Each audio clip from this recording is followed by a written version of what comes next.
Besimtarët ortodoks në Pogradec janë mbledhur në katedralen Gjallëja e Krishtit për të marrë pjesë në ceremoninë e shenjtë të epitafit, një nga momentet më të rëndësishme të javës së madhe të Pashkëve.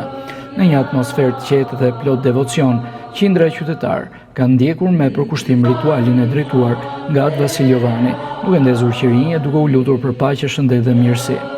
Epitafi vendosur në ambientet e katedrales dhe i zbukuruar me lule simbolizon vendosjen e Krishtit në varr dhe përjetohet me ndjenja të thella shpirtërore nga të gjithë besimtarët e pranishëm. Pas ceremonisë brenda kishës, besimtarët kanë marrë pjesë edhe në procesionin tradicional, duke shoqëruar epitafin në rrugët përreth qytetit, në shëtitoren e Bregliqenit dhe rikthimin në katedrale, për të simbolizuar një akt simbolik që përfaqëson dhimbjen por edhe shpresën për ngjalljen e Jezu Krishtit. Kjo ceremoni mbetet një nga traditat më të rëndësishme të besimit ortodoks, duke bashkuar komunitetin në reflektim dhe lutje në prag të festës së madhe të Pashkës.